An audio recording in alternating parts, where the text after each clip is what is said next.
모든 것이 하나님의 은혜입니다라는 주제를 가지고 말씀을 전했습니다. 우리의 신앙을 나의 관점에서 내가 가지고 있는 믿음 생활을 돌아볼 수가 있습니다. 그런데 반대로 하나님의 관점에서 성경에서 하나님께서 말씀하시는 하나님의 입장에서 내가 가지고 있는 나의 신앙생활을 돌아볼 수도 있습니다. 성경에서는 우리의 상태에 대해서 이렇게 말씀합니다. 아담의 범죄와 타락으로 말미암아 하나님과의 언약을 깨뜨린 그 죄로 말미암아 아담 이후에 태어난 우리 모두는 그로 말미암아 하나님의 영원한 심판과 죽음을 받기에 마땅합니다. 하나님께서 정의로우신 하나님이시면, 하나님께서 그의 정의를 지키신다면 하나님과의 언약을 깨뜨린 모든 사람을 그 죄 가운데 정죄하시고 그 모든 사람들이 소망 없는 가운데 죽게 내버려 두는 것이 하나님의 정의입니다. 하나님께서 우리 모든 사람을 그러한 죄로 인하여 죽음에 내버려 둔다 할지라도 하나님에게는 불의함이 전혀 없습니다. 오히려 하나님께서는 그렇게 하시는 것이 우리와 맺은 언약에 비추어 볼 때 정의로우신 일입니다. 그럼에도 불구하고 하나님께서는 하나님의 정의를 지키면서 또 하나님의 사랑과 은혜를 우리에게 보여주셔서 독생자를 보내시고 자기 아들의 죽으심을 통해 우리에게 구원의 은혜를 주셨습니다. 그런데 놀라운 것은 하나님께서 예수님의 죽으심을 통해 영원한 형벌과 죽음에서 우리를 건지시고 구원하실 때에 하나님께서는 하나님 마음에 원하시는 대로 성경의 표현에 의하면 창세전에 하나님께서 택하신 자들을 구원하기로 작정하셨습니다. 그 하나님의 구원의 은혜를 받은 사람들 가운데 이 시간 이 자리에 나와 있는 우리가 포함되어 있습니다. 하나님께서 하나님의 은혜로 택하시고 구원하실 때에 그 구원의 은혜를 받은 나는 은혜를 받지 못한 다른 사람과 비교해 볼 때 하나님의 은혜를 받을 만한 더 나은 자격이나 조건이 있지 않습니다. 나에게 이런 구원의 은혜를 주신 이유가 무엇입니까? 라고 물었을 때에 아무리 생각해 보아도 하나님 앞에서 내가 구원받아야 될 조건이나 내가 은혜를 받아야 될 이유가 없습니다. 그럼에도 불구하고 하나님께서는 아무 이유 없이 나에게 구원의 은혜를 주셨습니다. 여러분, 성경에서 이야기하는 대로 나에게 주신 구원의 은혜를 생각해 보십시오. 여러 사람에게 적용될 수 있을 것입니다. 태어나서 정신을 차리고 보니 내가 모태신앙인으로 태어났습니다. 내가 부모님을 택하지 아니하였는데 태어나 보니 부모님들께서 교회를 다니고 있었고 어린 시절부터 교회에서 성장했습니다. 어린 시절부터 교회에서 가르침을 받았기 때문에 하나님께서 살아계시다는 것, 예수님께서 내 죄를 대신하여 죽으셨다는 것이 나에게는 아무런 거부감이 되지 않았습니다. 교회의 가르침을 통해 어느 순간 나도 모르는 사이에 하나님의 은혜로 내가 구원을 받았고 어린 시절부터 교회의 가르침 속에서 믿음으로 살아오는 복을 얻었습니다. 이 복이 전 세계에 살고 있는 사람들에게 얼마 되지 아니하는 특별한 모태신앙인으로 언약의 자녀로 태어난 복이 내한테 주어졌습니다. 혹은 하나님과 아무런 관계없이, 교회와 아무런 관계없이 살았습니다. 20대가 되고 30대가 되었을 때 어느 날 갑자기 친구가 찾아와서 복음을 전했습니다. 전혀 황당무계한 그 복음, 2000년 전에 이스라엘의 한 청년이 죽었는데 그 청년의 죽음이 나를 위한 대속적인 죽음이셨고 그 이스라엘의 한 청년이 사람이 아니라 하나님께서 성육신하셔서 이 땅에 오신 하나님의 아들이라는 그 황당무계한 복음이 내 마음속에 진리요 사실인 것처럼 믿게 되었습니다. 어떻게 해서 이런 믿음이 나에게 생겼는지 알 수는 없습니다. 그런데 어느 순간 복음을 들었는데 그 하나님의 은혜와 예수님의 죽으심이 나를 위한 죽으심이라는 것을 내가 굳게 확신하게 되었습니다. 더 신기한 일이 있습니다. 일본에서 태어났던 친구 목사, 유학 중에 만났던 친구 목사는 불신 가정에서 태어났습니다. 일본이라는 우상이 가득한 사회에서 자랐습니다. 아무런 고민 없이 우상을 섬기며 살았습니다. 그 친구에게 복음을 전한 사람이 아무도 없었습니다. 그러나 어느 날 고등학교 시절에 대학 시절에 허무하게 살아가던 자기의 마음에 하나님이 계시고 예수님이 계시다라는 정말로 황당무계한 믿음이 그 친구의 마음속에 들어오게 되었습니다. 어떻게 예수님을 믿게 되었습니까? 라고 물었을 때에 이 친구에게 복음을 전한 사람이 아무도 없습니다. 주위에 교회라는 것은 본 적이 없었습니다. 그런데 어느 날 갑자기 하나님께서 이 친구의 마음에 찾아오셔서 하나님이 계시고 예수님의 십자가를 믿게 되는 믿음을 주셔서 그 믿음 안에서 혈혈단신 유학을 와서 신학을 공부하게 되었습니다. 신학 수업을 마치고 지금도 자기가 자랐던 일본에서 열심히 목회자로 복음을 전하고 있습니다. 어떻게 이런 예수님을 믿게 되었나라고 물었을 때에 그 친구가 했던 말이 하나님의 은혜였습니다. 정말로 하나님의 은혜였습니다. 교회에서 신앙생활을 쭉 했습니다.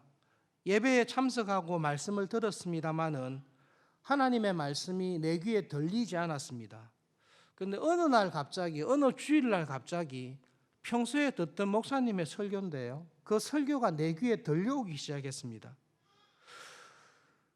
이전에는 아무런 감동이 없었고 그냥 귀찮게 앉아 있었던 예배의 시간이었는데 읽어도 큰 은혜가 없었던 성경 말씀인데 성경을 읽는 가운데 알 수 없는 감동이 나를 사로잡게 되었습니다. 성경을 읽는 가운데 이유 없이 뜨거운 눈물이 흘러나오게 되었습니다. 목사님의 설교를 듣는데 목사님의 설교를 통해서 나에게 말씀하시는 하나님의 음성이 들리게 되었습니다. 그리고 그 하나님의 음성이 나를 움직이기 시작했습니다. 이런 일이 그전에 없었는데요, 하나님의 말씀이 내 귀에 들리면서 내가 저 말씀대로 살아야 되겠구나라는 알 수 없는 은혜와 힘에 의해서 내가 움직이고 있는 것을 경험하게 되었습니다. 교회에서 신앙생활을 할 때에 이런 은혜와 경험을 다 경험하셨을 것이라고 믿습니다. 내가 열심히 신앙생활해서 이렇게 신앙이 좋아졌다라고 생각을 했었습니다. 내가 남들보다 기도를 더 열심히 하고 남들보다 큐티와 성경 공부를 더 열심히 하고 내가 남달리 신앙생활과 교회 봉사를 열심히 해서 하나님께서 나에게 다른 교인에게 없는 이런 특별한 은사를 주시고 환상을 보여주시고 다른 사람에게 없는 이런 말씀에 대한 이해와 깊이를 가지게 되었다라고 생각을 하게 되었습니다.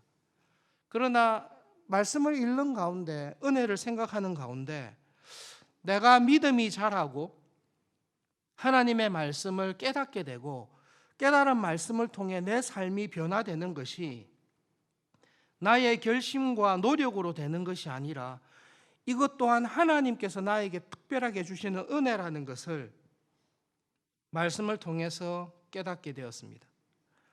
신앙생활 하다가 내 믿음이 떨어졌습니다.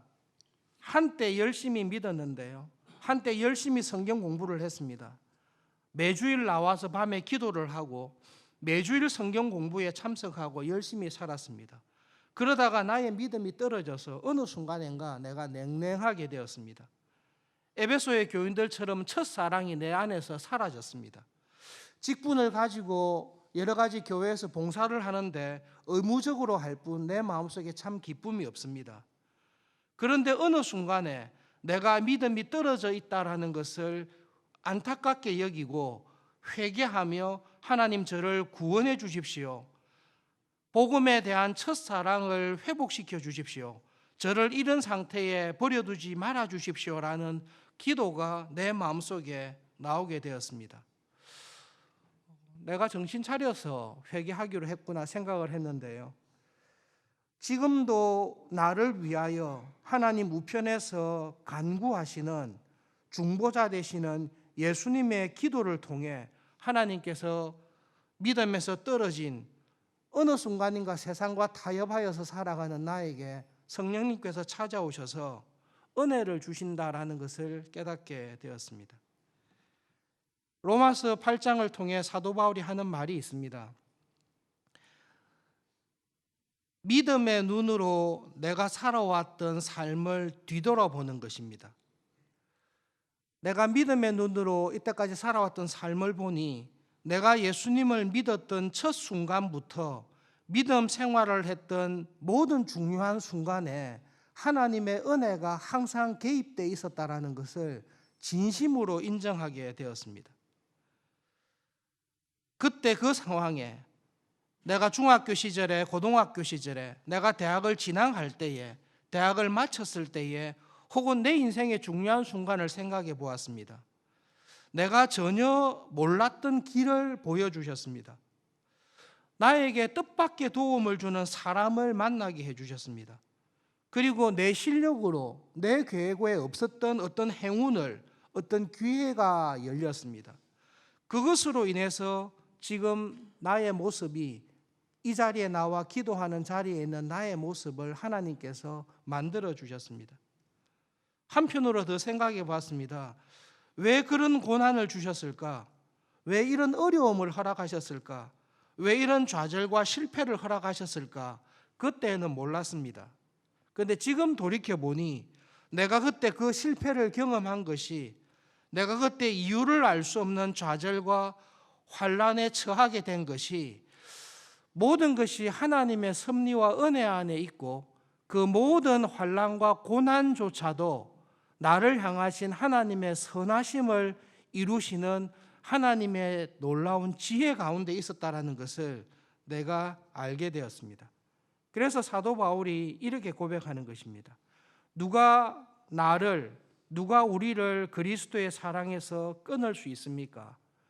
내가 당했던 환난과 형통함, 내가 당했던 공고와 어려움, 내가 누렸던 모든 성공과 형통, 이 모든 것을 통해서 나를 향하신 하나님의 사랑이 나에게 이루어졌습니다. 그 어떤 것도 그리스도 예수 안에 있는 나를 향하신 하나님의 사랑에서 끊을 수 없습니다. 믿음의 눈으로 봤습니다. 100% 내가 다 했습니다. 내가 50%를 하고 하나님께서 50% 한 게 아니라 내 인생을 다 돌아보니까 전부 다 내가 했습니다. 내가 믿었고, 내가 노력했고, 내가 게을렀고, 내가 성공했고, 내가 실패를 했습니다. 그런데 믿음의 눈으로 다시 돌아보니 내가 믿게 된 것도 하나님의 전적인 은혜였습니다. 내가 은혜를 받은 것도 하나님께서 부어주시는 은혜였습니다. 내가 성공하게 된 것도 이유 없이 주시는 하나님의 축복이었습니다. 내가 환난과 어려움에 처했을 때에 환난과 어려움조차도 하나님의 지혜와 섭리 속에 들어갔을 때에 그것조차도 나의 유익을 위해서 일하고 바꾸신 것이 하나님의 은혜였습니다. 내가 지금 가지고 있는 모든 것 가운데 하나님의 섭리와 하나님의 은혜를 벗어난 것은 하나도 없습니다. 모든 것이 하나님의 은혜입니다. 내가 이전에는 내가 남달리 충성하고 남달리 신앙생활에서 직분자가 되었다고 생각했습니다. 나에게 이런 성공과 부유함과 명예를 주신 것은 내가 남달리 다른 사람에 비해서 더 많이 수고하고 더 많이 노력하고 더 열심히 일을 했기 때문이라고 생각했습니다. 그런데 하나님의 은혜를 알고 난 다음에 보니까 내가 남달리 더 많이 일을 할 수 있었던 것, 내가 남달리 더 총명하게 결정할 수 있었던 것, 그 결정을 내렸을 때 모든 것이 맞아떨어져서 이러한 좋은 결과를 이루게 된 모든 것의 이면에 보이지 아니했던 하나님의 은혜가 나의 삶을 꽉 붙들고 있다는 것을 뒤늦게 깨닫게 되었습니다. 내가 다 했다라고 생각했을 때는 나에게 자랑과 공로가 있었습니다.